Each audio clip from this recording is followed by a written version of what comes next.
You are now listening to Feeding Off Each Other. Welcome to Feeding Off Each Other, the weekly podcast where we feed off the talent, humor, knowledge, and awesome stories of our guests and each other. I'm Matt Dennison, joined as always by David Late Night Sleepy Pants David Wiggins. Yep. It's a little late, 9 p.m., 9:08. Past my bedtime. This is our latest pod in a while. Yeah. When was the last time we did? It must have been another Crankworks that was this late. It's always Crankworks, Vince. I think we did maybe a 9 o'clock once before. Maybe a 10. Yeah, maybe. Could be the latest. It's like late night radio. And next to Dave, as always, Mr. Jason high off even more Dayquils than earlier. No. Lucas, you look fired up. Oh, really? Yeah. You're like the most energetic in the room. Oh. Which is not saying much because we're all pretty low energy right now. But I did smash a Chubby Ducks like 20 minutes ago, so it's probably just all that you're going to crash. Yeah, probably. But not during. Did you after. get your free fries? No, actually, the guy, when I walked in, was like, how'd you get that shirt? And I was like, oh, I bought it here. And he's like, we don't sell those.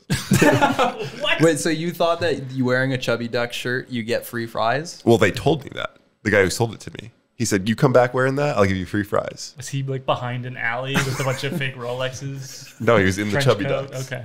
Yeah. So you got stiffed? I also didn't ask for free fries. Oh, right? you were just expecting it was going to happen. Yeah. Show up. Oh. Well, also, I was just wearing it already. Yeah. So, yeah. Well, good luck next time, I guess. Yeah. Anyways, I don't want to waste much time, guys. Because today we got a real awesome guest. Pretty stoked.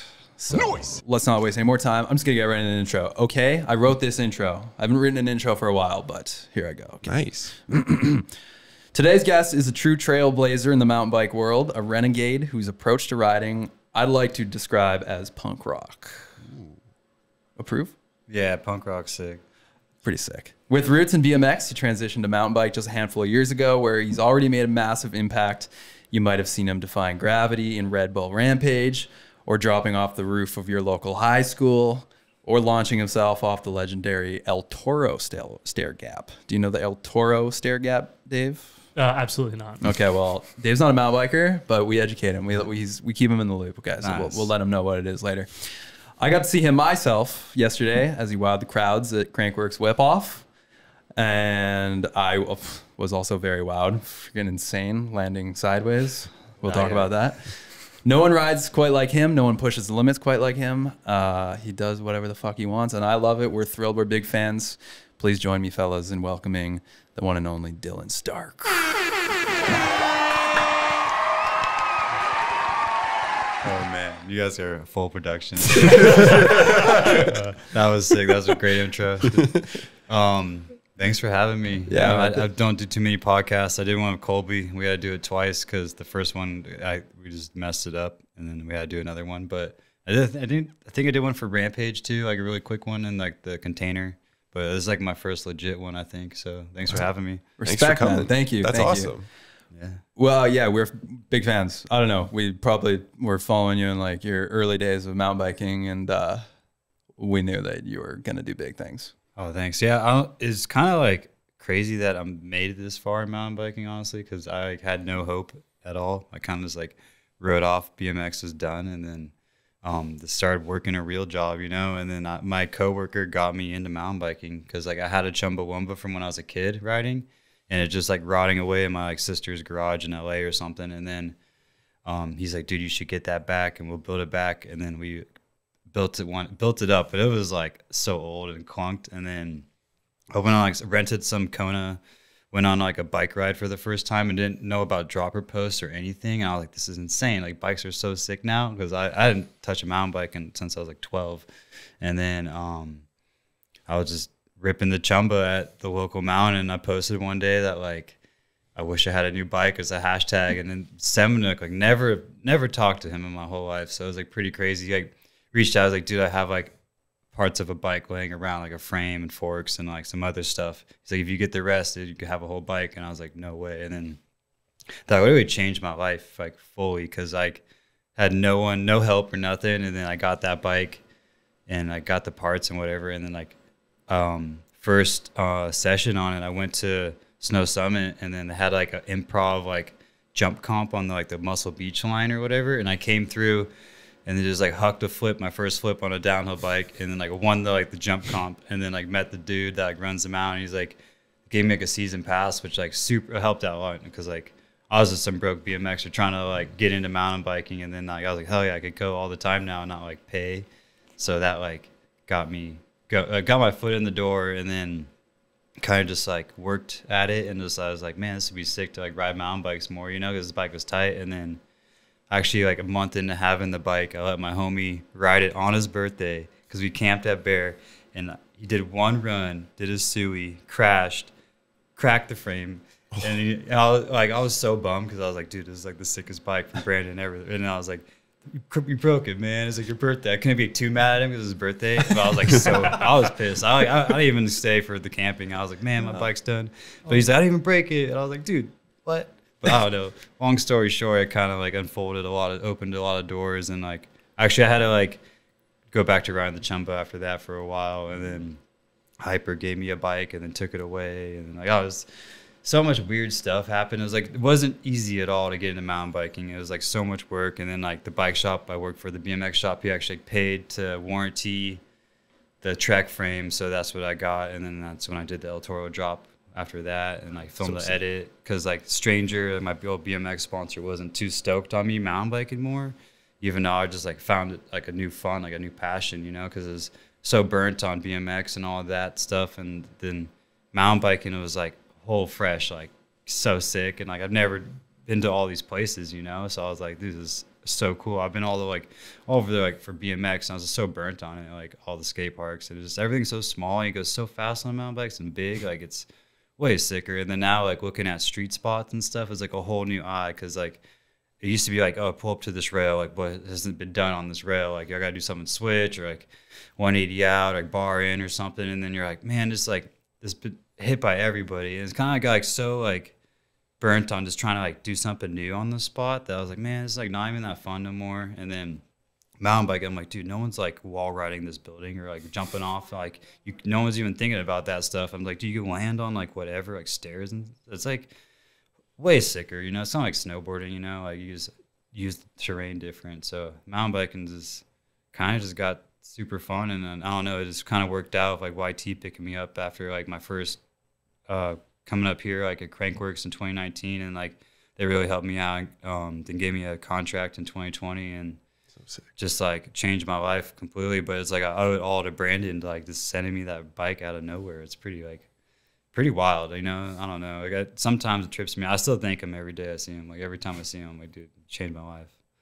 That's such a sick story. Yeah, like, that's insane. The origin story is just, it's like, can't even write that. It's out of a movie. Dude, honestly, it trips me out all the time. I'm like, even this trip to Whistler, because like the last time I was here, it was like one of the shittiest trips I've ever had. And then 2019, and then being here now with my girlfriend and my baby mama, I guess, like I'm having a kid. So like being here at that, and then having a Sprinter van I've always dreamed of and stuff, and just kind of like coming full circle, you know. Like last time I was sleeping on the homie's couch, like I don't know, it was like a horrible time. So like the homies left, and I don't know, it is a long story, but if you followed me from like the beginning of YouTube stuff, like you guys would see like what the whole story was. But I don't know, just crazy being here now, you know. It's a totally different like just 5 years later. It's insane. Or not even is it 5 years? Yeah, 5 years. Yeah, I mean, we were trying to figure out how long it's been since your first mountain bike. Since when did Brandon give you that bike? I think 2017 or 2018, the end of that. Because it was like 1 year really, and then I was like fully went in once like I got a stranger dropped me because I was focused on trying to ride mountain bikes more, and I was like, whatever. Like it was like $500 a month though. Like that was the most I ever got paid from BMX, and I was like, dude, I'm on food stamps getting $500 a month. It's like, dude, this is not it. That's why I was like got a job, and I was like turning 25 or something. I don't even know what it was, and I was like, this can't live off this little money. And then luckily like mountain biking, it's a rich man sport, and you get good paychecks, so it's sick. Tell us more about the bike. He gave you a bunch of parts. Wasn't a complete bike. Oh no, this is even crazier. So he gave me his 2013 Rampage bike that at this like the venue, whatever. I don't think he did a full run or something. It was probably a bad year. And then that was the same year, same venue I was in Rampage as the 2022 at the 2013 site. And then my first, I don't know, it was like kind of like some weird, that bike was from that venue, and then that got me in, and then my first Rampage is at that venue kind of Yeah, thing. it's And a divine powers. I had no idea until we did like an interview there, and then one of the people like told me that was his Rampage bike. It was crazy. Finding that out, I was like, whoa, that's trippy. Like, that was his bike here and all that stuff, and then now I'm here. Like, I never thought in my whole life I'd be in Rampage, you know, like as a BMXer. I'm like, oh, it's crazy. It looks crazy, you know, like watching it on TV. You're like, oh, it'd be cool to see that in person. And I went to like, I think 2021 and watched it in person for the first time. I was like, dude, this is too gnarly. I don't even want to do this. Like, it looks like fucked. But like, when you spend time digging it and stuff, like the spots become less crazy to look at. Because even first day, like looking at stuff, you're like, dude, I don't even want to ride down this. Exposure's insane. Yeah, I'm like afraid of heights, like tripping out, like whoa. And everybody's like running around, like spray painting the ground, like I'm going this way, that way, and I'm like, whoa, I didn't know it was like this. Like I thought you just kind of like picked it and everybody was chill, but it was like first come first serve, like everybody was hungry. But yeah, that was crazy. So one of the reasons we were excited to invite you onto the podcast was because we were trying to retell a story of the high jump contest put on by Pink Bike. I don't know if you saw this clip. I got tagged in a bunch. Yeah, I saw it. Okay, yeah. We need to clear the air. And then our buddy, Scribbles. Yeah, He was trying to tell the real story. his story is like way off too. So I called him the other day and I was like, because I saw the comment, I was like, Scribbles, what? Like I don't even know where you got half of that story. Like He said it was bogus. Well, he said it was bogus, but Jason deleted it because he's like, well, I don't want to spread I archived disinformation. Because I was like, if I am wrong, I don't want it to perpetuate. yeah, I don't think I had a bong. I don't know. It just said I had a bong in my backpack, but I I usually don't- don't carry bongs. I usually just drill joints or something. It's easier. Maybe That's a what I pipe. thought too. Because why would you ride with a bong in your backpack down Yeah. Dirt Merchant? But I think that was like the swirl of information at when we were filming or something. So to set it up, you were at the high jump. You shredded. It was like very hard to tell who won that Yeah, event. it's always hard unless you got lasers or something. Exactly. Yeah. We didn't have lasers. Yeah. We have the budget Not for there that. yet. No, not quite. Even the X Games one, that was like, you think they'd be on point, but like Colby went higher, and then like in the screen it shows him higher than Corey Creed won. I don't know. Oh, at the moto one. Yeah, because they took the transponders off because they measure from the highest point. I don't know. It's so hard to measure that. You need like a full-on laser grid or something. Okay, so what's your version of the Yeah, story? let's clear it up because we thought it was like a sick story. We're like, what a legend, he does this. Well, I think there's disagreement who should have won, right? A lot of people think Stark should have won. No, I don't know. that's what I saw in the comments. I don't know. It's one of those things where it's like, yeah, what you're saying basically, it's really hard to measure, and we're just using a camera and we're looking at the pixels, lining it up. I think you need to reiterate your version of the story for a person that hasn't heard, Exactly. doesn't understand. Exactly. anything. Exactly. So please Yeah. spread So- some more disinformation. I'll spread this disinformation. So we shot a high jump contest back in 2019 at the Dirt Merchant Hip, and I would say the final three highest were yourself, Eric Fedko, and Jackson. And through whatever measuring system we were using, Eric Fedko ended up taking the win. But then we did really want to give you the cash because you're up and coming at that time. We're like, Eric is a sponsored rider. We just would rather give it to Dylan, but the footage kind of made it look like Eric won. So we gave it to him, and then after that, you were super chill about it, from what I can remember. And then either the people we were with or someone was like, "Oh yeah, Dylan's just," we like could smell weed, so we're like, "Oh cool, he's just like having a puff." And then you walked up, came down 450'd the hip, and just rode down onto the trail, which was so sick. We were like, "That's so awesome." A hip's a fun hip. I always spin it like every lap, but. No, you guys are pretty like spot on. But then there was one other little bit, but then you slept on a bench that night. Wasn't that part of the story? That was and in the podcast I said I don't know if this part's true. Right. someone just said that Okay. as a part of the. I don't remember that at all. I wasn't perusing the park bench. Yeah, It was, it's pretty crazy story. I'm not gonna name any names or nothing, but like we came with this group of people. We pulled across the border at like 2 a.m, and then there's like 3 cars, and every car has like 10 bikes on it, basically, like full North Shore rack, and then like even more in the bed.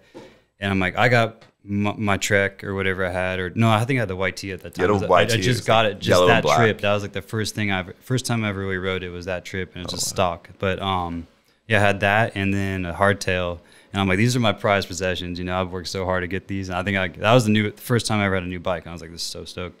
And then everybody goes, like, we pull in at 2 a.m. and everybody just goes in the hotel.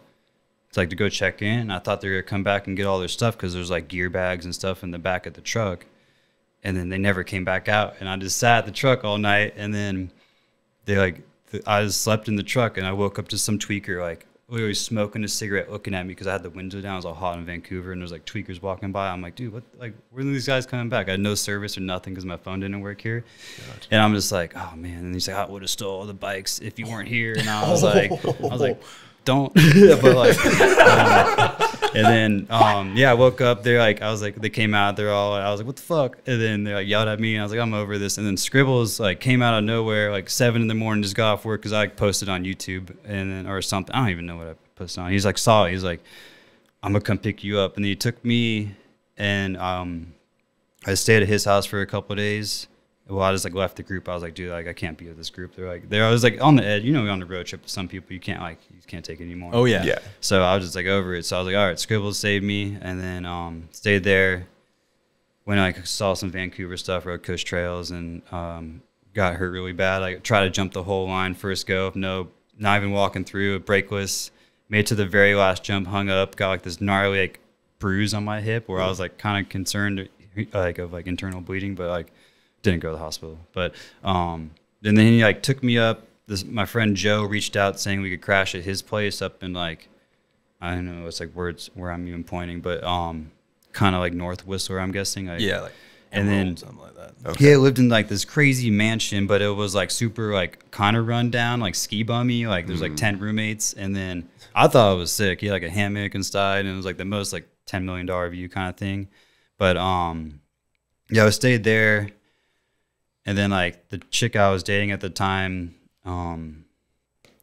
she was like friends of all those other people, so it was like really weird times. And then yeah, the hip contest happened like right when we got there or something. It was just like really stressful, like a couple of days. And then yeah, I went to the hip contest. I was like hoping to win $1,000 because that would have been sick. But yeah, you never know with those high airs. And then I think that night, like this is gonna be crazy because I don't think I've told many people this. So like I was to take that $1,000. So it's supposed to be like me and the girl at the time's like anniversary, that trip. And then she cheated on me in front of me at the freaking Longhorn or something. Oh, Jesus. That night. And then I was thought about taking that $1,000 and like proposing to her or something, or buying a ring or something stupid, like because I was young and dumb. But luckily I didn't and dodged a huge bullet. So thank you. You got guys. the champagne gun instead. $1,000. No, yeah, I didn't do anything. I mean, I didn't have $1,000. She cheated me welcome. that night, and then it full circle. You know, like. You know, like you never know, like one door closes, another opens. And then that was like the really shitty trip. I pretty much partied all night with Scribbles, didn't go to sleep, and then like slept on a pile of tires in the YT trailer, and then went to like an autograph signing the next day. And I was just like so smoked, and I met all the people from like YT, and then they're all super cool. And then Jordy was like the sickest, man. Like he was like, I've never met him before, and he was like so like just like a good person to me like by that day. And I was like, I kind of needed it, you know. So Jordy Lund. yeah, Jordy Lund, so RIP. And then that was how I got on YT, is just like that crazy. Damn. Like I think there's like maybe some more days in the mix, but it was like pretty much that order. Like if I won $1,000, my life would have been totally different path. But who knows? But now I'm like better path, I guess. Yeah, 100%. So thanks, Jason. Yeah. Great bike team, I guess. Yeah. No, it's pretty trippy. That's I trip out all the crazy. time because it's like, fuck, man, if I would have made the worst mistake of my life if I won that $1,000, you know? Damn, dude. I don't think we could have ever predicted that this was the real story, man. No, so thank you yeah. for sharing. No, And, I'm glad we could clear it up. That's sweet. And we're sorry for any, like, you know, if it's caused, like, you know, you had to take phone calls with Scribbles or whatever and clear it up. Like, Oh, no, the Scribbles is always saying something really funny and dumb, but it's like, I don't know how accurate it is half the time. But like, no, I was like, the story you had was like pretty close because I was like, I did sleep. I don't think I even slept one of the nights. And then like, the park bench probably because it was like kind of weird, but I stayed at my homie Joe's house, but that definitely had weed on me and was probably smoking too. So I don't know. Yeah, as you do.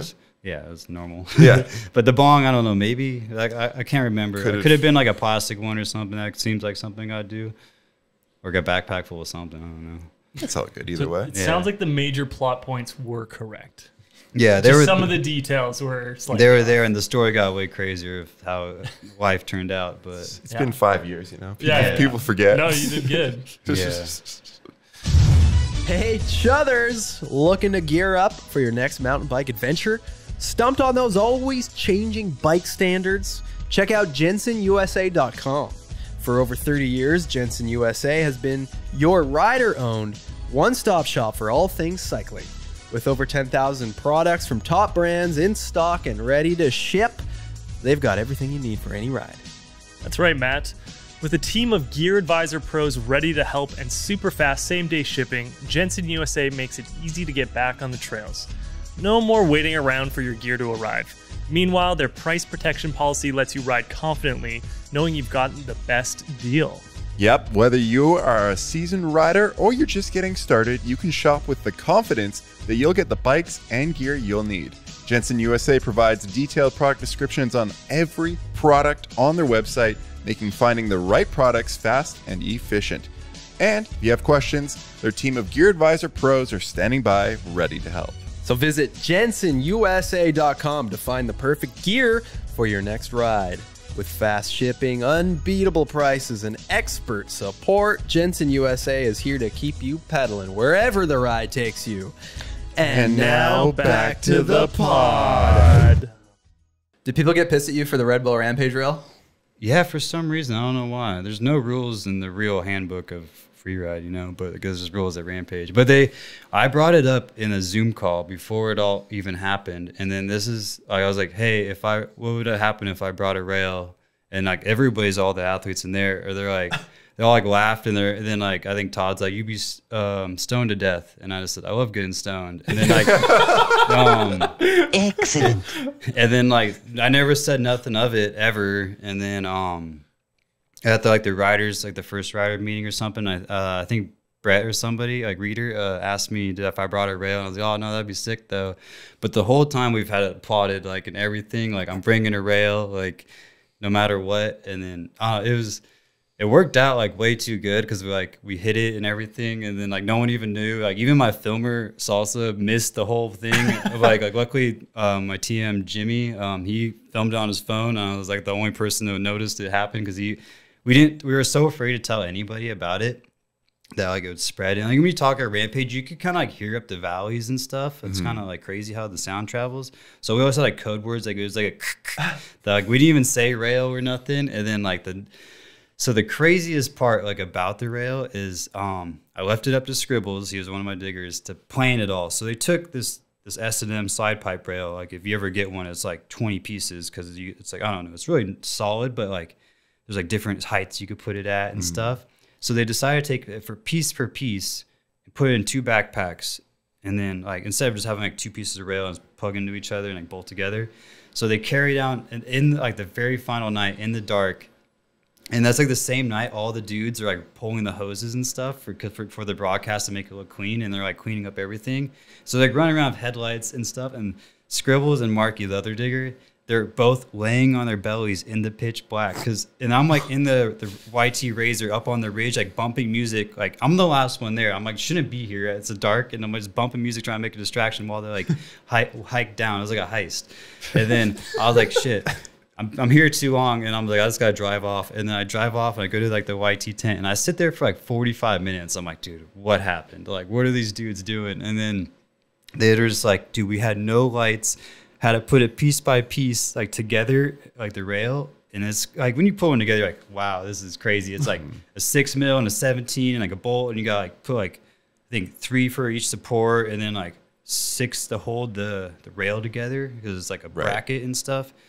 And then like they're each trying to do this in the pitch black and not make any noise while people are like right by them, like running, because like the main road's like right there, and like running up the headphones and stuff. And it took them so long. I was like, dude, they're busted for sure. And then they finally came out of the dark and we like celebrated. We're so stoked. And they're like, they buried it. But I was surprised they're even be able to put together like level or anything in the dark, because it's like so many different like angles you could put it at. Totally. And then buried it, threw a bunch of dirt and tools on top of it, and then like just kind of like, all right, hopefully no one finds it in the morning or something. And then so like doing the rail at the at Rampage, I go to the riders meeting, I think it's like 10 a.m. and like I never got to practice it or nothing. And then I never saw them again after the riders meeting. So I was like, all right, I don't know if they're gonna pull it out or not.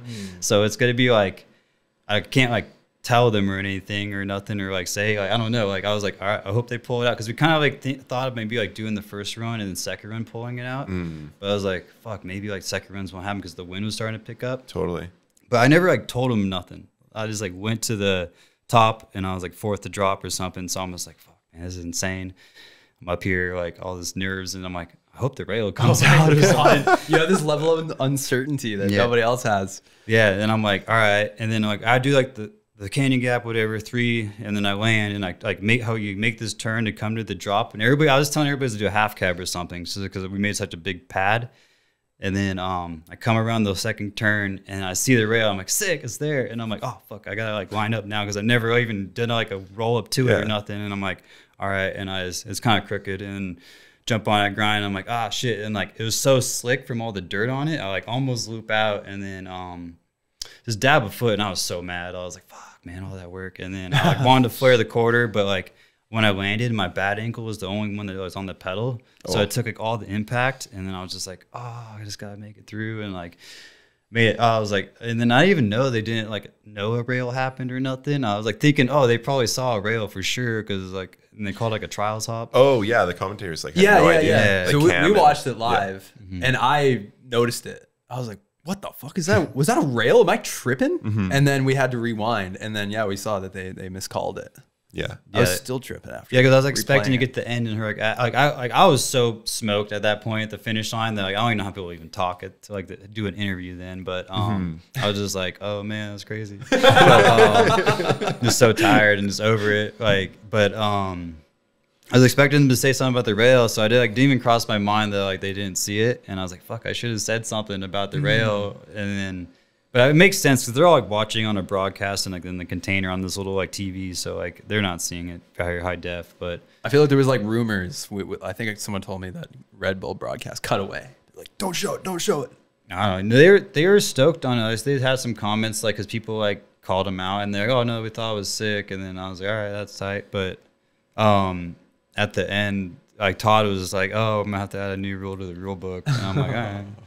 Because we originally brought 2 rails too. Oh really? Yeah, for the second run, but we never got to put it in place. So it was like pull out 1 rail for the first run, and then the second run pull out a second rail. Really fuck with people's heads. But we never had the time to like dig a hole and get it all in place and stuff. Oh, I wish that happened. Yeah. Oh, that was great though. That was, I mean, yeah, it doesn't get much more punk rock than that. Yeah, I mean, it's like this years of watching it as a BMX. You're like, man, dude, like, and then like, just like on the couch with the homies, like, man, it'd be sick if like one day we just got in that and pulled a rail and just did the crail, like, and it was like a stupid joke on a couch like that, like turned into reality, and then like it actually happened, which is crazy. And I think people like got kind of mad that like kind of made a joke about it, like has like how insane mountain biking. That's like the gnarliest thing you do in mountain biking. I kind of like did a spoof in a way, but I thought, I don't know, grinding's sick, and you don't have to mod your bike at all. You just grind on your pedal or whatever. Like more people should grind. Like I don't know, but I mean, I didn't take it as a joke. I think some people we heard were like upset because it wasn't leaning into the natural features. But nothing's nothing natural. There's sandbags up there, thousands of sandbags. There's wood features now. I mean, yeah, there's like cinder blocks everywhere. Like you go, like they told us we could use like whatever we find. So we found tires. You use that. Oh, really? Like I mean, we found it in the dirt. You know, it's right there. We found it, pulled it up. We don't know how it got there. Yeah, it was crazy. Like, who put this there? It says property of Dylan Smith. I still got the rail if anyone wants to buy it. $100,000. Only rail and Rampage. Oh man, put it in a frame. Museum. That's amazing. Dang. Let's talk about El Toro. Okay, we have some moms that listen to the program. Okay, so we got to explain first what El Toro is to them. It's a big staircase somewhere in California. I don't know how many stairs. How many stairs? 20 stairs. 20. Yeah. So that's a lot of stairs. And it's famous for skateboarders hucking the whole thing and landing flat. It's like the most famous stair set in the world, I think. But they did, like it's been in every video. Like a scooter backflipped it, snowboarders hit it, dirt bikes jump it. Like and I went to high school there. I just got my grade 10 there, but that was like my local high school. And then like, I don't know, I grinded up it to oppo tail whip on my BMX back in the day, and then I crank armed down the El Toro back like before I got like on YT and stuff on the Trek, and then that was like the first, I think the biggest crank. That was the biggest crank arm I've ever done was El Toro, and it was on a mountain bike, which is kind of crazy. So sick. And then I had to do it twice because like the first time they're like we weren't sure if it was clean enough, and then we just did it again. And I was like, oh, it worked good, but yeah, I was just chilling one day, and then like my homie Brandon Began, the one that half cabbed it and fell, he posted like El Toro's ripped out, and I was like, no way, because I lived in like Riverside at the time, which is like an hour away from El Toro, and then so I call my homie that lives in town, Kaike, and I'm like, yo, go to El Toro right now. It's like 9 to 10 at night, and he goes there, and it's just dirt, like it's just a dirt bank, and there's like people sledding down it and stuff at 10 at night, like randomly on a random ass like middle. So crazy. It wasn't even like summertime yet too. Like school, I think maybe went out of session or something. I don't even know. But yeah. So I'm like FaceTime is there. I'm like, no way. I was like, what does the roof into the bank look like? Because like it's always been a dream of mine to like go off the roof into the stairs. But I don't think wheels could hold up to that impact, like just because like how the angles are. But so I was like, no way, it might actually work. Like, because I've seen it forever just going there, you know. I was like, damn, that'd be sick, like pipe dream.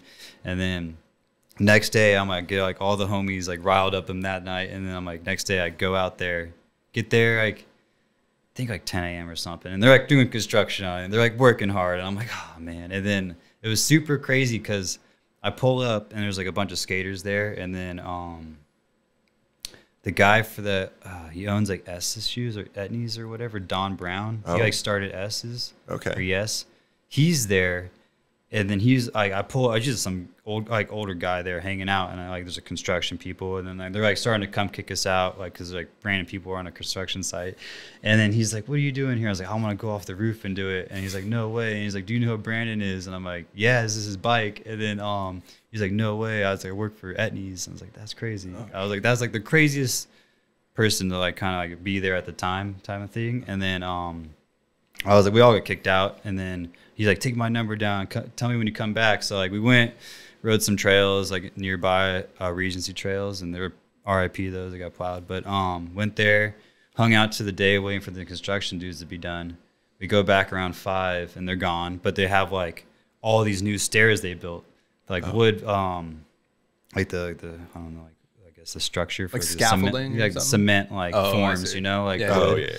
But there's like also now like 30 to 40 people like just chilling in El Toro, like just watch. I came to like pay their respect. Like there's like a bunch of vatos drinking beers and stuff. It was like a scene to be had like at El Toro, because El Toro is like known, so famous for this, and like they saw like it's gone viral that it's torn out, and I'm like, damn. And then I'm like, I'm just so committed to like doing this drop that like I got all these like my filmer homies there, a photographer, like 2 photographers and stuff, and I'm like, all right, we got to make this happen. And then like the dance team is like doing their routines under the big building I got to climb. So it's all like in the video. It's crazy. But for the people that haven't seen this, like I was explaining, like I had to climb this tree up to the roof. And like as like the flag team's like starting their like whatever, their noise or like their song. But and then I just start climbing this tree, and then like I get up top, and then my homie throws me a rope, and I rope the bike up. And I'm up on the roof. First time I've ever been up there. I don't even know what it looked like. And I'm like, oh man, this is fucked. There's like a beam coming out, and there's a tree, and I gotta like miss this beam. Like the beam's like where you want to go off, but you can't, because like kind of if you went past it, you would go flat, and if you could hit it. So I'm like looking at this tree, and there's like a maybe a 4-foot like or 4-inch lip around the whole thing, like a rain gutter. So I can't I can't just roll off of it either now. And I'm like, oh man. And then so I'm like, all right, I can't climb down either because the tree was super sketch getting up. And I'm like, all right, I'm stuck up here, and there's like a huge crowd now below. And I'm like, oh This is shit. my nightmare. And then there's like all these, I'm like seeing these wood forms. I'm like, shit, man, I don't think I could go if those there, like right in the worst spot. And I'm like, yo, if anybody wants to rip those out, that'd be sick. And all the, like the Vatos drinking, they're like, oh, we got this. And they like run up, they rip out all of them except the last one. They like flip it upside down. It's like death spikes. But I'd never seen this until like I saw the video. And I'm like, I'm glad I didn't know that. But so like if I like cased any bit, it was like the wood spikes like sticking up. It's crazy. And then so I'm like, all right, I think I got to jump over this tree and arc it like perfect and not hit this beam. And I'm like, whatever, like.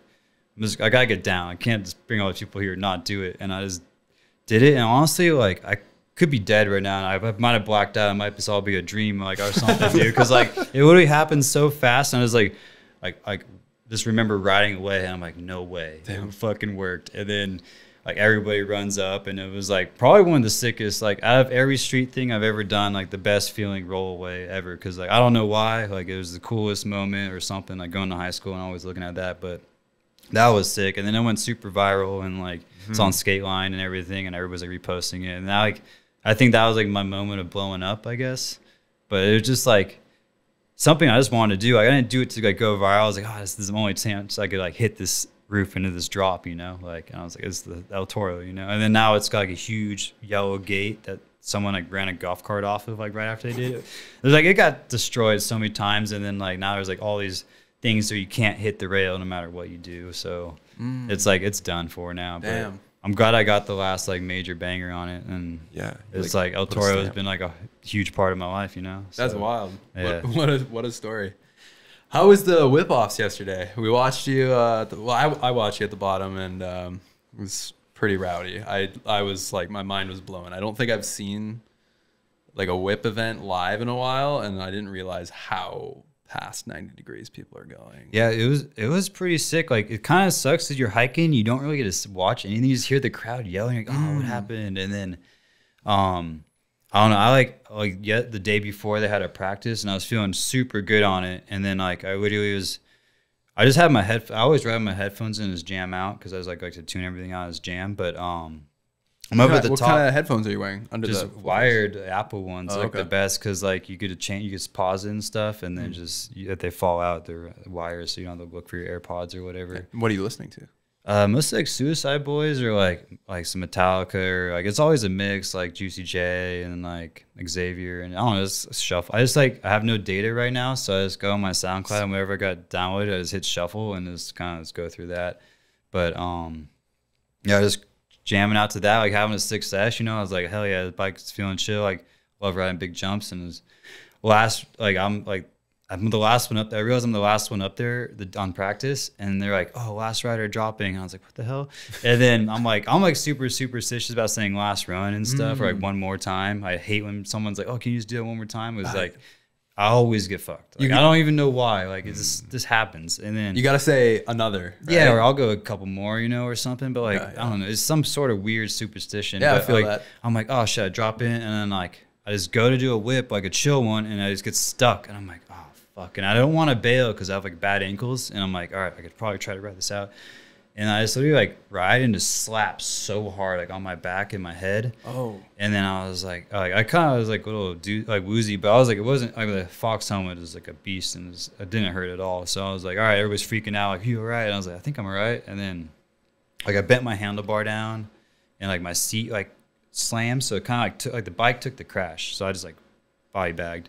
But I was like kind of doozy because like 2 weeks ago I knocked myself out on the way up to Whistler at the skate park. I like hung up on a quarter pipe, and just like before I knew it, I was on the ground, and I had like a huge black eye and stuff. So I was like, fuck, man, 2 head hits in like 2 weeks. That was like not good. And then so I took all day yesterday just like trying to get my bike going again because it's just been clapped. But yeah, it's like the first laps of the day was at the whip offs, and I was like just trying to get back into the groove, and I was just thinking like every time I had hit it, I'm like, fuck, I don't want to body bag again. And then like it was running faster and kind of windy, so I kept going deep, and I was like, man, I'm not really feeling it. And then like it was harder to walk up more because like the crowd of people, like you're always signing autographs and stuff or taking photos, and then like it takes longer, so you get like less runs. And I'm like, all right, sick. And then I think someone went down, I didn't see it, and then we like, had a huge hold, and then it was like think we had like three. I had like 3 more goes, and then it was over. And I was like, damn, that ended so quick. And then I was like, I didn't even get warmed up or nothing. So,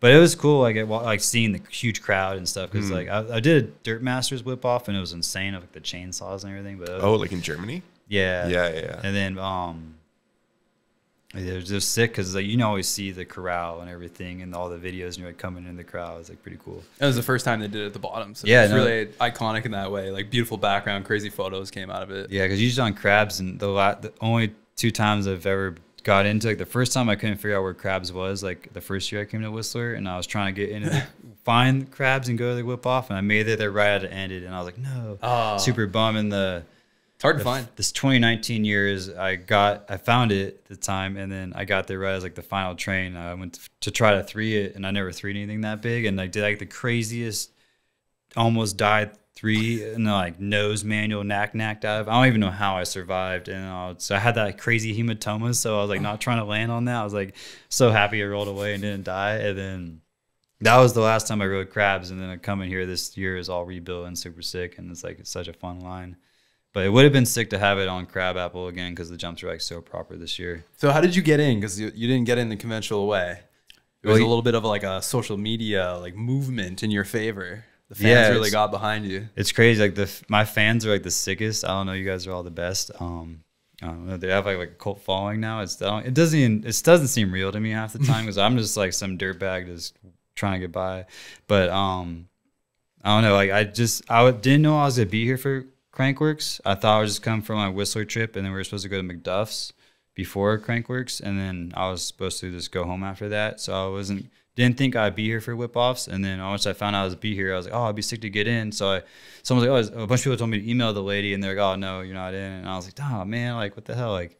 I thought I should be at this like point where I could just like, oh, it'd be like just another person to the 100 people riding. Like it should be chill. So I was like, I'll just post something like whatever. And they're like a day went by and they emailed like, oh, hey, some spots opened up. We can put you in now. I was like, all right, sick. And then no hate to them, it's probably hectic running all that Crankwork stuff. I'm sure just another dude trying to get in the contest. But yeah, they got like 100 riders in there. It's crazy. So many. It was like I don't even know like that was that big. But how do they even judge that? How do they narrow it down to 40 people? It goes from 100 to 40 and then one winner? Someone's probably hopefully got some binoculars and slow-mo or something. I don't know. It was crazy just watching it, is walking up. I'm like, what? There's like 10 people doing the fattest whips ever. Like, judges got to be harder for that one. It's insane. Like moto these days is bonkers too. Bro, Patrick Evans. Yeah. Oh my God. X Games. I couldn't even believe it standing there in person. 'Cause he's the homie and I know I'm like super well. Oh, no way. I've been telling him to do 360s, but he keeps like, he showed me a video of him doing them like in the foam, but he just keeps like, it keeps going. The motor weight wants to just spin it more. Right. But dude, he's a beast at the whips. Does he like literally breaks physics? Like he goes upside down and I don't know. Yeah. Some of the whips yesterday, I'm like, what? I thought he was going to do a backflip. And he pulls it back, lands straight. Like it's confusing. Yeah, but the motorcycle, like the motor, and the gyroscope of the wheels, it's way easier to, when you pin it, like it wants to upright itself, so it's way easier to bring it back. Like the mountain bikes, you kind of get stuck, and then you're like, oh, I'm trying to wiggle back. But like you need that like gyroscoping effect to like bring it back to normal, which is a lot of I didn't even know about until hanging out with all the moto dudes and they explained it to me. Right. You just like pin it in there, and it goes right. I don't know. Whips are gnarly. They're the sickest. Because there's so much style. It's like you can't just like learn whips. You gotta like do your own style kind of thing. Totally. How do you explain like if a kid's like, hey Dylan, teach me how to whip? What do you say? I kind of say like lean over in this picture you're a dirt biker, or like I think of like the edge of the tire as like a saw blade or something, and try to like use like the side of the tires to like got your grip, so you're just like all you leaned off the whip.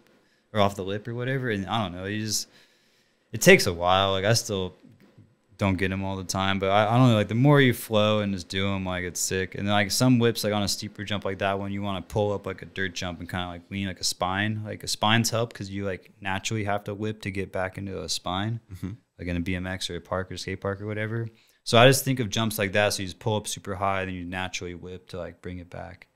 But like on like a fast like Crabapple, for example, like you'd like do a more of a lean scrub whip than a pullback, if that makes any sense. Yeah. I'll be using that. It's a saw blade. I like the saw blade. Yeah, the saw blade's Yeah, or like, you know how like snowboarders when they like wind up to do like a carving 3 or something. I kind of think of like your tires as that edge of the board, like just doing that carve off the lip, and then you're kind of like, oh shit, I gotta bring it back. Yeah. But I feel like no matter which way you explain it, it's always harder to do. yeah, it's hard to easier said than explain. done, right? Just go out and just try them a million times. Yeah, exactly. That's really the only thing. Yeah.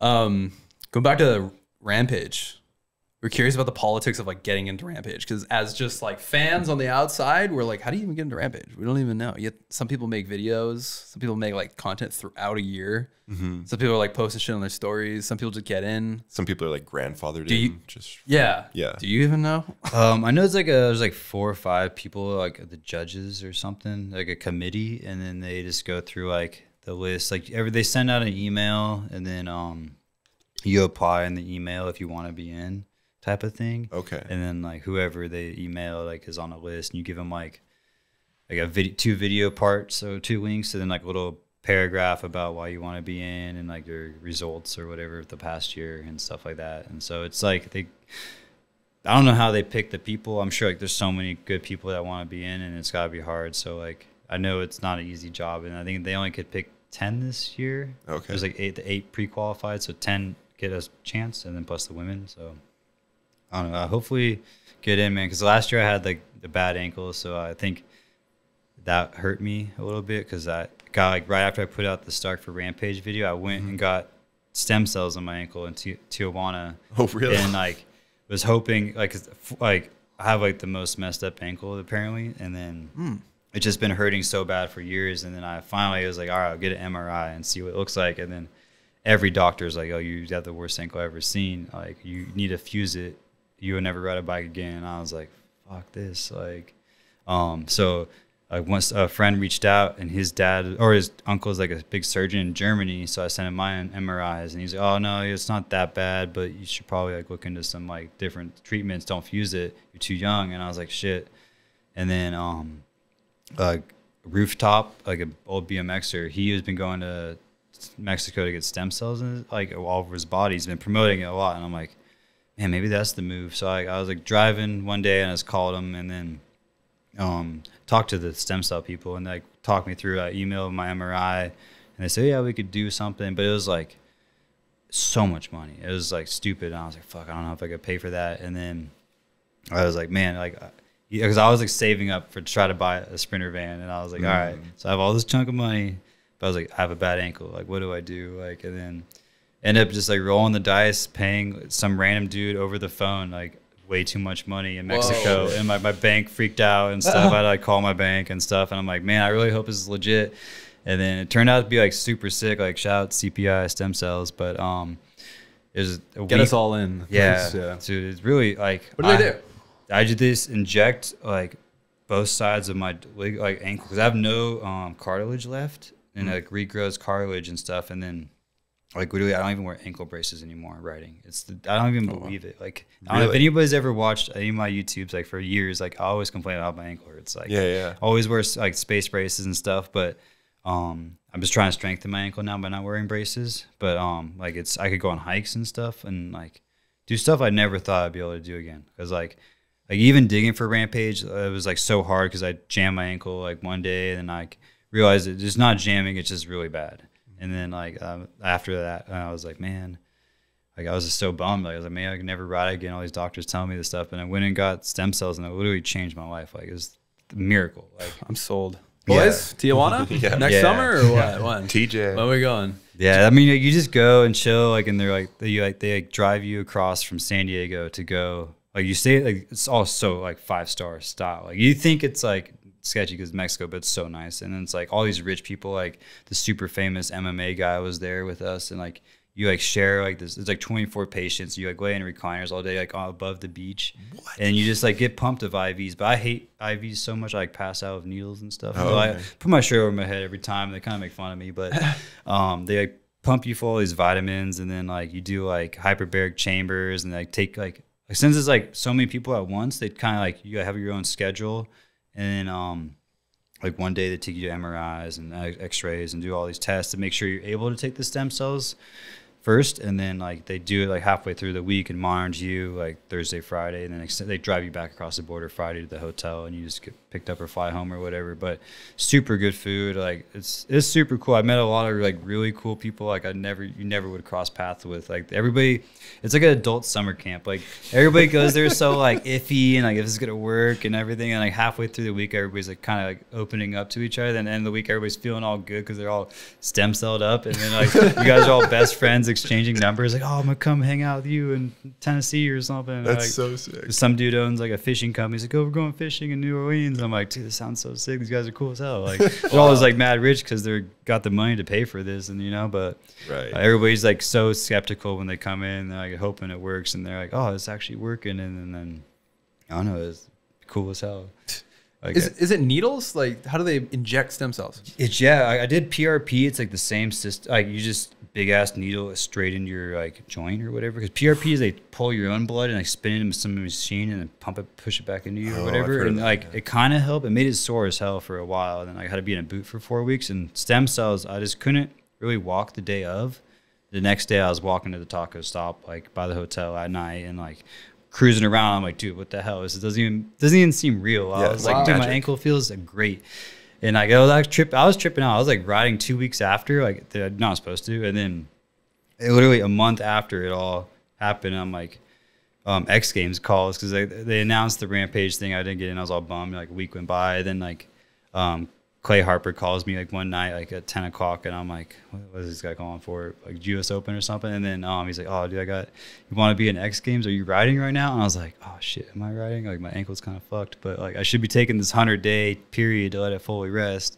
So I waited like another month after like I got the call for X Games to no riding, and then I went straight into filming that real part. So like it was like straight off the stem cells, no healing time or nothing, no physical therapy. I just like chilled for like I think 45 days or something, and then went straight into it, and it worked. And I even broke that same ankle like while filming that. So like, and I'm still out here ripping. I don't know.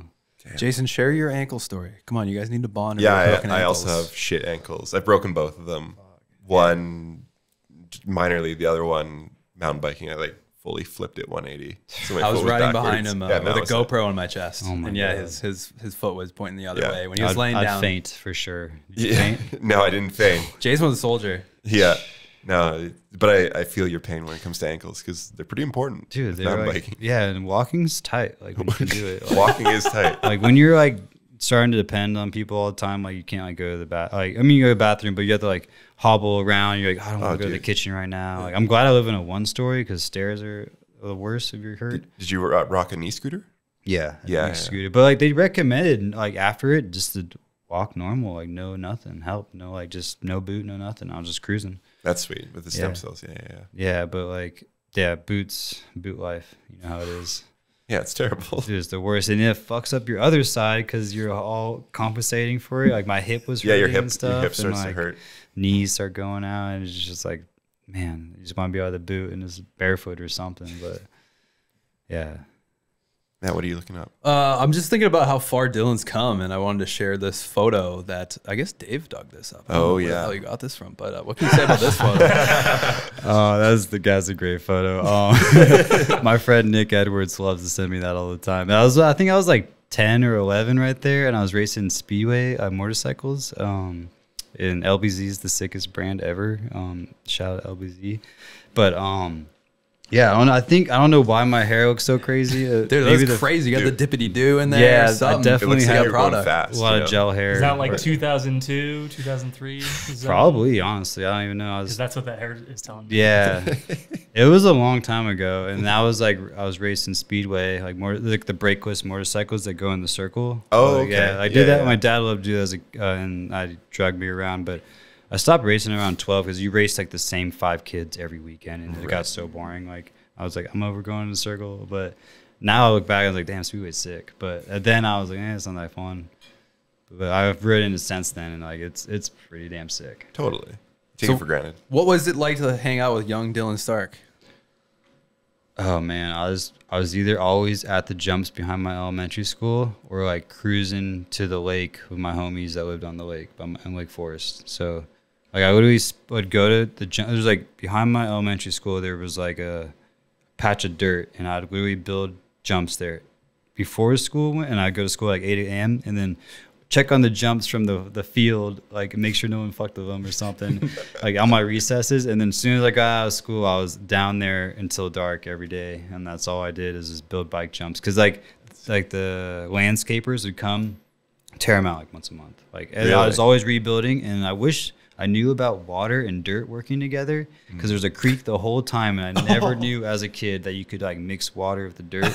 And I would like even go dip my shovel in the water and then like slap it, and I was like, damn, this makes it nice and smooth. But Yeah. never knew you could like mix it all up. Like I wish people to tell you. You just blew some kid's mind out there who's listening to this right now. He's like, holy shit. Well, I mean, like back Try in those days, you like watching like old school BMX videos. They would just piled of dirt and like scraped like a one skinny lip of like a spade or something and just sent it, and like nothing was buttered or squared or nothing. So like you didn't know what like a proper dirt jump looked like. You like, and then when it blue grew, you're like, oh, that's tight, like it's packed in. But yeah, I was always down there digging with my homies or like cruising the forest I lived behind and stuff, and just ripping BMX bikes. And actually, I did ride mountain bikes as like that same age as that photo was, I think. Like I had like that Chumbawamba or something, and there's like this sick spot called Osterman's that like all the like Brian Lopes, and then oh man, I forget her name, but she rode for Chumbawamba. And like so like the reason I bought a Chumbawamba back then is this lady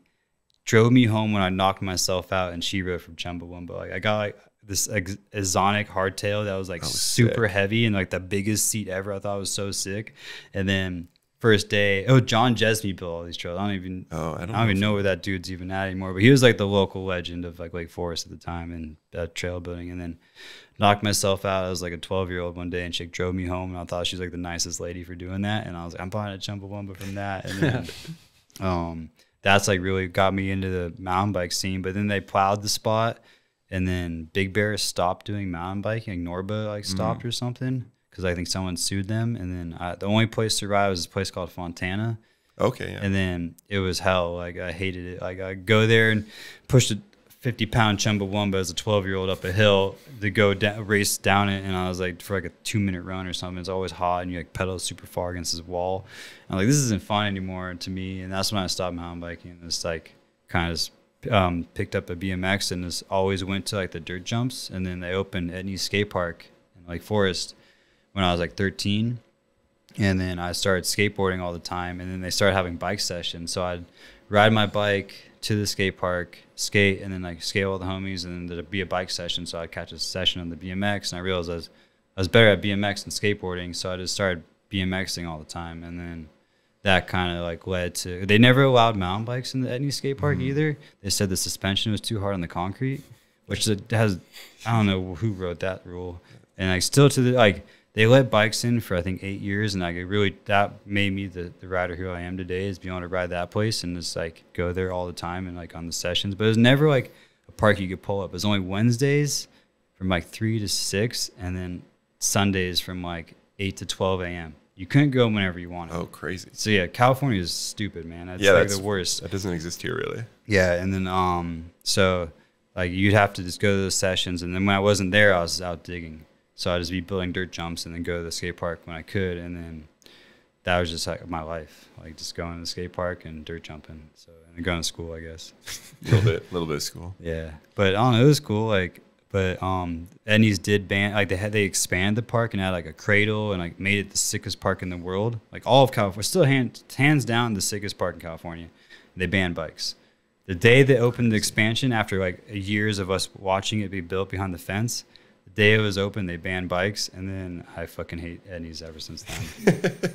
Damn. Yeah, and That's I crazy. Etnies try to put me on the shoes, and I told them not to throw bikes in the skate park, dude. Like Yeah. I stand by that, because like, dude, it's like the sickest park in the world, and how you do that to like a whole community. Like people lost like businesses and stuff, like bike shops closed, and friends moved away. And That's crazy. yeah, and it was like a city park, you know. Yeah. Yeah, but I don't know. Fuck it. I was just thinking that we had Wade Simmons on the podcast, and we brought up the Gap. What's it called? Moreno Valley. Yeah. Valley. Have you spoken to him since you hit that? Have you ever run into We him? talked a little bit. I talked to Bender more about it all the time. He's a talk to Ben like every day. But yeah, I saw like Wade gave me props and stuff, and I was like, damn, that's sick, because that cap is huge. I can't believe it hit that 20 years ago, and like, just raw, like is into like whoops. But yeah, that was crazy. The day we filmed that was like a hectic day too. It was on Father's Day, and it was like a year after losing my dad, so it was like kind of a hard day. And then I get everybody out there for this like mission, because it's like off the freeway. You can't really pull off to it, but you can open this like wildlife gate and pull like kind of close to it if there's no workers. So it's like early Sunday morning, Father's Day, and you're thinking, oh, no one's working.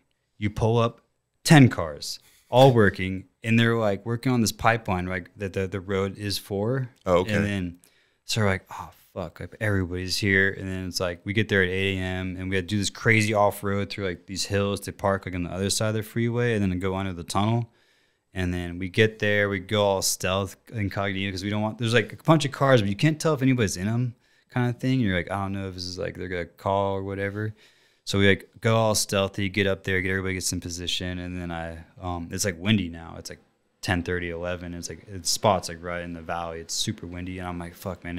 I got all these people here on Father's Day. Like I can't not do it. And like my homie Sammy was there, and then Dakota was there. He wrestled YT. They're also gonna maybe try to hit it if they felt it, but yeah, I hit it once, went stupid deep because I was so afraid of casing because it was massive, and I was like, fuck. Like, and then I talked to Bender, and he's like, oh, take like 3 pedals or something, and I'm like, fuck, man, like I don't know. So I took like I think 2 good ones, and I'm like, all right, this seems fast, and then I'm like, all right, whatever, I'm not casing because if you case, you're done. Like, go deep, you're okay. Went super deep, rode away. I'm like, all right, it's sick, because I really wanted to switch bikes and like bar spin it. Oh my god. Oh my But god! I didn't trust my single crown bike because my fork was making a lot of noise. So I was like, fuck, I don't know. I'm gonna hit on the dual crown, feel it out. And then I was like, all right, not bar spin. It's like, I'm only gonna try to get used to the other bike because it's like a totally different setup. So I was like, all right, I'm just gonna go up. And I was either gonna like tuck it was the original like plan, or do like just fucking huck it and do a 3 and just say fuck it. I don't my thing is not telling people what I'm doing because I like don't like to jinx it in my head or something. Like half the shit I film I just do on the fly. So like I didn't tell nobody what I was doing. So I just went for the tuck, but I went 1 pedal instead of like 2 hard ones and went just as deep. And like I rode away and I was like, all right, I'm done. Like I'm over this thing. And then like as I was as I rode away, like the truck driver drove by like from this worker, and he's like, what are you guys doing here? And he's like, we're jumping this road. He's like, watch out, we're driving on this. And then he's like, and then the homie showed him the clip, and he's like, no fucking way. He's like, are you gonna do it again? And I was like, no. But he's like, oh, I would have parked the truck. But I was like, fuck, I wish we knew. Like we should have talked to them. But you know, you can't like, you don't want to blow the spot. Yeah. It's like in California, it's like kind of like, I don't know, I read everything like a street spot. Yeah. Because like people don't want you digging on the side of the road and stuff. So you just take it like everything like that, you know, and then kind of just not want to step on toes and just get in and get out. So like you never know, he could have just been a dick. Because like if you dig in like the area it is for the motos dudes, rangers bust you, and it's like a $1,500 ticket or something for digging. So. But they still dig out there all the time. But the moto dudes, they ride in and ride out of the zone. We're kind of stuck with all our cars parked there on mountain bikes, so they're gonna bust us. Yeah, it's strict down there. Yeah, it's crazy. It's all protected, but it's like at the same time, it's like people just dump right there. It's like I don't know. Why don't you have like 18 sponsors? You're sponsored by YT, Pit Viper, and G-Form. That's what we see in your Instagram bio. I get some flow sponsors, like Fox gives me helmets and stuff, and like ODI gives me grips and STG, but those are the ones that pay.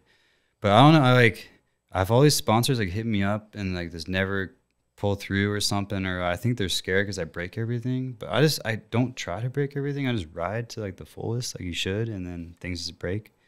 And I think they're scared. I don't know. But I don't like really try to put myself out. I don't like go to like Sea Otter and talk up to people and like send emails. I'm really bad at emails. What about like getting like an athlete manager or something like that? You know, I tried to get one once, and then it didn't. The vibes weren't there. It seemed like he just wanted all my money, kind of thing. And then yeah, hard to make that trust. And then like other athlete managers just told me to just do it myself because don't pay somebody. And I'm like, all right. I'm trying to get my girlfriend to do it all because she's good at emails, but yeah, I don't know. I just try to stay true to myself, you know? Like, I don't want to sell out and, like, just not be, like, stoked on, like, who I'm repping kind of thing. And I want to be, like, believe in a product that I want to promote a product I believe in, kind of thing, and not something that's just I'm doing it for the paycheck in a way. Even though like it would help to get more money, but I don't know. YT's has been like super helpful and like supportive. Yeah. And I would be sick to have some more sponsors, you know, like a big energy drink or something that help pay the bills. What about Pit Viper? We're pretty tight with Pit Viper, and you know, they support the punk rock scene. Yeah, they're down. They're all about it. They got a bunch of new stuff coming out. You guys probably seen. So Yeah, they got all those, stay tuned. So that's just gonna be sick. I can't wait. But yeah, Pit Viper's sick. They've been supporting me. They're so everybody was always asking how you get sponsored by Pit Viper. Like I get that asked all the time, and then it was super funny because my chick cut my hair into a mullet one night, and I just posted on Instagram. It was super random, and then they like messaged me like the funniest like one-liner is like, long time listener, first time caller, we love your stuff, how do we get you Pit Vipers? And I was like, dude, that was the sickest. And then ever since then it's been like the sickest sponsor. That's amazing. Tons of Pit Viper. I always give away like more Pit Vipers than I own. Yeah. I get boxes and like all the neighborhood kids come up and they get their first pick, and then all my friends get tow truck drivers, whoever. Like you could make someone's day with some Absolutely. Pit Vipers. That's what we do. We just like hoard them and then we give them out, and they encourage that. They say, yeah, if you have a pair in your head, someone wants them, take them off. Because someone's gonna remember that moment For sure. forever. Like you just so you it's like we get it for free, so it's like just another pair of Pit Vipers. But like someone having a shitty day gets some Pit Vipers. Like, damn, they had a day was a lot better, you know, and they're like in a better mood. This one kid got hurt. Like I give a bunch of people that get hurt, like I always give them a Pit Viper, some goggles or something, because like it takes their mind off like the bummed moment, you know, and they'll remember that forever. I might forget it, but they won't. Kids go fucking insane for Pit Vipers. Yeah. We did like planking competitions with like at our meetups. We just had like 30 kids doing planks, and like it's absurd what they'll do for the pit. Oh yeah, you could probably get some crazy people doing crazy stuff for Pit Vipers. Yeah. For sure. That could make a whole series. Do you have like I mean, you don't have to like name it, but do you have like dream sponsors that you wish, you know, you could make it happen? The one that puts on Rampage would be a sick one, and then even that energy drink. Yeah, I took a bunch of employees for another big energy drink on like a group ride not too long ago, but then I never got anything out of it, so I was kind of bummed. It kind of was like promised me something, and I was like, all right, I'm just waiting. Hopefully it happens, but I don't know. You never know. I don't even. How does that even work? They just give you a helmet, and you're just like, all right, sick. There's no contract. Like you don't look it over. I don't even know. Like That's true. I've actually so thought weird. of that too. yeah, like oh man, here's this helmet, and you're like, oh, the contract's not that good. You still take it? Like I don't know. Like I'm sure you take it at the moment, but there's got to be some prior like talking for sure. That's what I thought. Cause like, You'd assume so. didn't Jackson Goldstone get his at Cypress? Yeah, like Finn gave him the helmet at Cypress. And but I thought, oh, okay, well his dad probably like brokered the deal or whatever, made sure he was all good. But then like a rider who Yeah, I don't. It's just I don't an know, 'cause individual. I was there when Tyler Finagle, like a BMXer, got his helmet, and it was like super like cool. It was like some Red Bull event, and then like Drew Bazanton's like, "Oh, what helmet do you have on there, Tyler?" And takes it and just drop kicks it, and I was like, "What the fuck?" Like we're all just like, "What the hell?" And then like he's like, "Oh," like he's so bummed, like why did Drew just do that? And then he turns around, Hucker like has the Red Bull helmet for him, and then I was like, damn, that was sick. It was like no one even saw it coming, and it was like a sick moment. And I was like, damn, it's always a surprise or something? Because you always see like the posts on like Instagram stuff like, oh, you got surprised, like, but I don't know. Well, Dylan. Sorry, I don't have a surprise. Under the that would be sick. Yeah, that would be tight. I hope that happens for you in the Yeah, future. it'd be sick. But I mean, there's all these crazy things that it seems like have happened kind of serendipitously in your life, and who knows what the future has in store Yeah, for I you. always got a lot of deja vu too, which is like really trips me out. Yeah, I don't know, but been happening a lot lately. I don't know if it's from hitting my head, but I feel like you're just repeating a lot of your past, but in a better way, right? Like the Whistler trips and like memory spots and no, learn from your mistakes kind of thing. Because you honestly, you don't I mean, I like dirt bagging and things. Like I've been showering in the river every night and sleeping in my van, but like that makes you appreciate because like you come like maybe a couple years I'll come back and get a hotel and chill in the village all the time, but like it'll make me appreciate that hotel room, you know, rather than like taking the coldest ice showers ever after every session right now, and there's like mosquitoes eating me alive. But like that's a better story than being comfortable every night in your hotel room kind of thing, you know. Like I'll remember this. Like I was talking to Tippy's wife, and she was saying how like they would be in the lot 5 with their baby back in the day and like camping out, and she misses it. And I was like, damn, that's sick. Like it's a cool story, you know. Like it makes builds character in a way. Because if you get handed everything, you never appreciate anything. Totally. I really was inspired by like the Wookful series. Oh, thanks. Like the early one, season 1, like you guys just traveling around in the Sprinter. It was like 4 dudes. Dude, that was some of the best times of my life. Like my boss Fu at Epic BMX, the ultimate legend. He's like Yoda for BMX. Like he's the funniest guy. Like So sick. But he bought a van in Wisconsin, and he's like, "Yo, fly to Wisconsin and pick up this van for me. But you could drive to Swamp Fest if you want, because it's like kind of on the way, not really at all, but Florida's definitely not. And on I was the like, all right, sick. And I like hit up like a couple homies, like, yo, I'm getting this van. And then like they flew to like each like state along the way, and I picked them up. And then it was like, we're all so broke, like stupid broke. Like we got to Swamp Fest, I had like maybe $100 to my name, and then like my other homie was like super broke. And we were always like, we pitched in for the gas, like we're just trying to make it, and we're like bumming meals and doing all this stuff and having like the craziest best times, like being the coolest people, like opening their doors, letting us stay at their house and stuff. And then we get to Swamp Fest.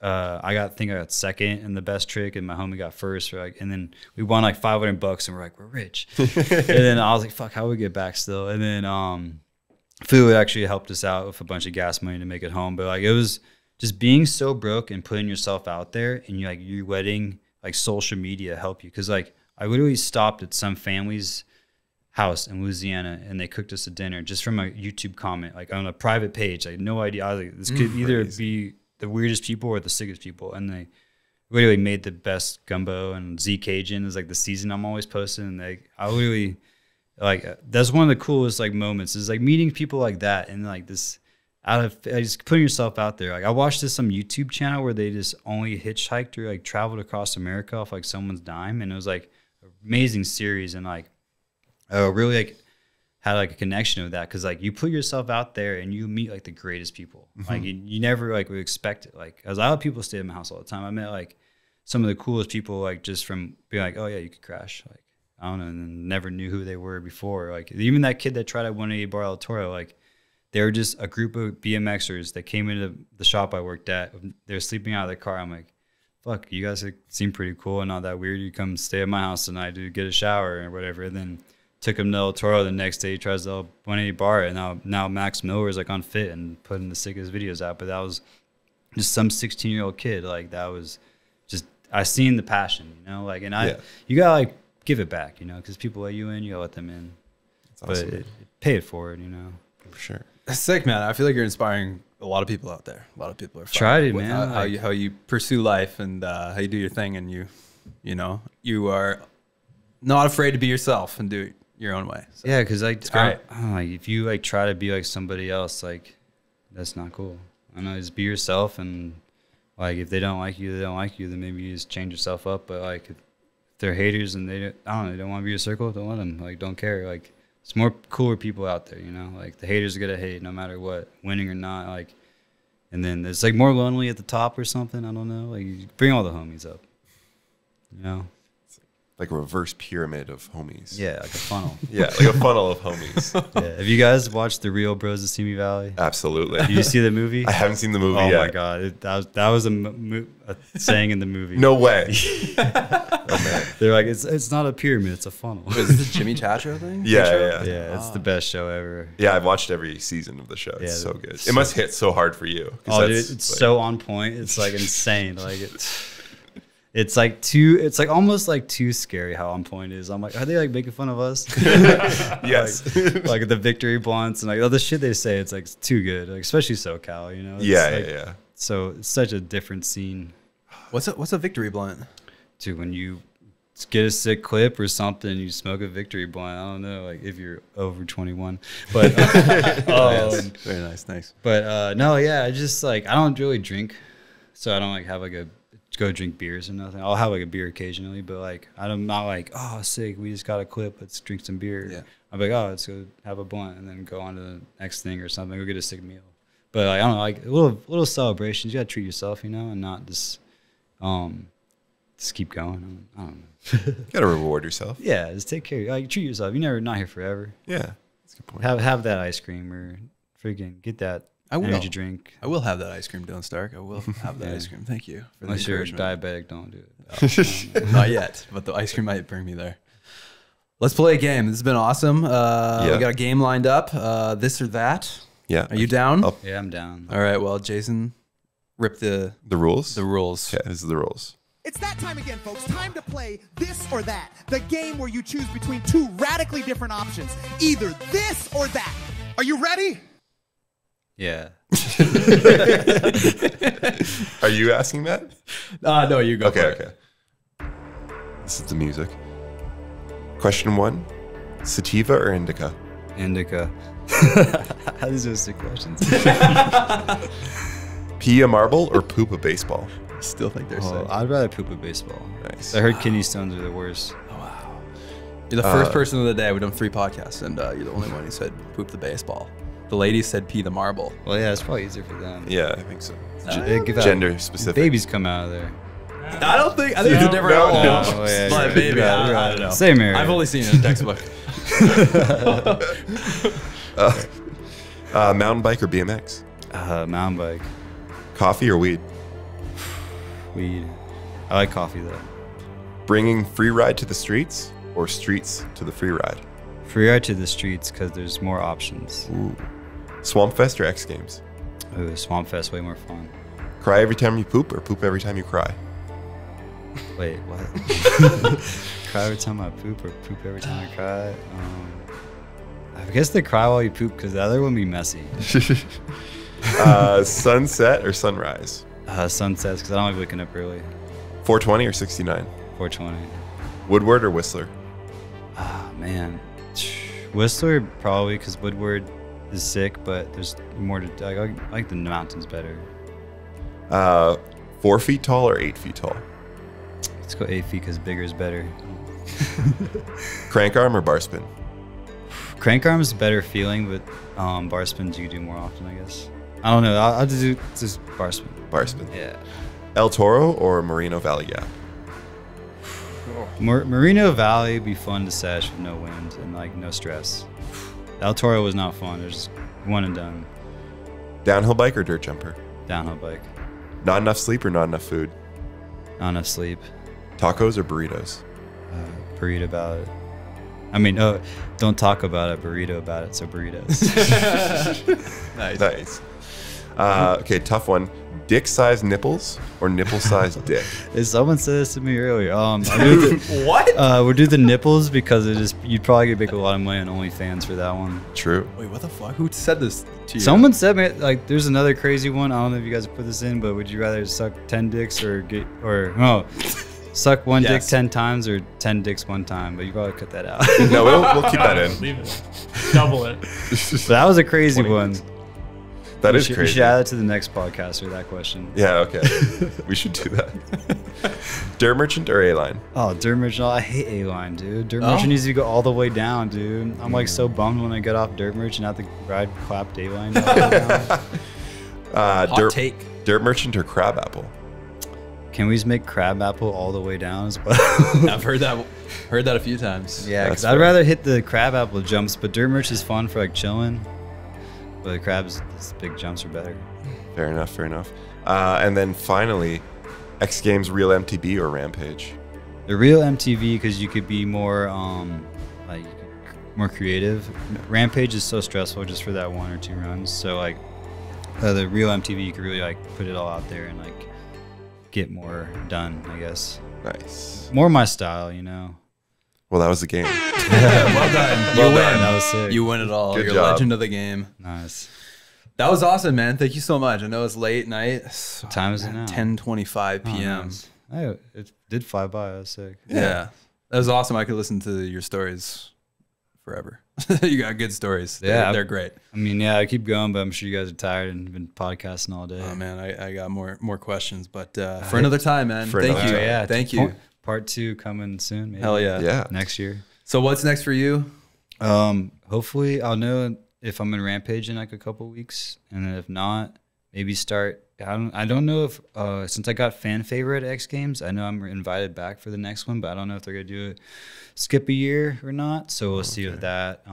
But just kind of hope for that, and if not, just chill. Maybe start filming for Real Heat 3. Yes. I really want to start on that and just do a lot more trips because for the X Games one, my chick broke her back like on the first mission or the first film trip, so we could do like half the trips we wanted to do. I had to stay local, so like I got a lot of spots I want to go to and all over, and then I found who I really want to use as filmers. So like it'd be sick, and maybe we'll get some nicer cameras so they'll like us better. But yeah, just do that. And I'm having a kid in December, which is gonna be crazy, little Ziggy. Yeah, so, congrats, man. Thanks. And yeah, just waiting for that chapter and maybe get some more stem cells or something. Fix the rest of my body, get my shoulders, my knees, and my hips fixed. But yeah, just cruising. I just want to film more video parts and just enjoy like traveling and stuff. Bought a van. I want to go everywhere and just do like the whole like see everything. You know, road trips are the best. Can't beat it. And then just hang out. You know, ride bikes. Sick. Thanks again, man. No worries. Thanks for having me. Thank you. Thanks for watching, everybody. Yeah, and sub to the channel. Give us a like if you made it this far. We appreciate you to the chuthers out there. Our fans, we call them chuthers. We're feeding off each other's. Because we've been feeding pretty hard. I don't have any fans. I just have friends. Every fan's a friend. Aw. Yeah, and if you guys are ever watching and want to come say what up, come say what up. And you want to burn one, let's burn one. I'm always open. If you're 21 and over. Yeah, I mean, like, I don't know, like, I'm not checking IDs. But I don't ever want to be that pro that's like too cool to hang out and like everybody's like, I always get like, I see it now, like it's kind of weird to me. Like I see people look at me and they're kind of afraid to come approach me and their parent has to come like tell me. I'm like, dude, like come on, like I'm not gonna bite or something. I'm down for the selfies, you know. Like I don't selfie on my own, but like if you guys want one, for sure. That's it. But yeah.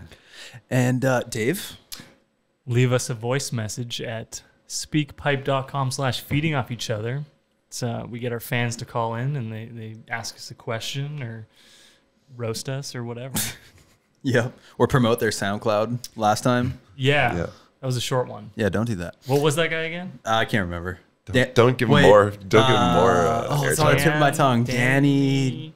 I don't know. It doesn't matter.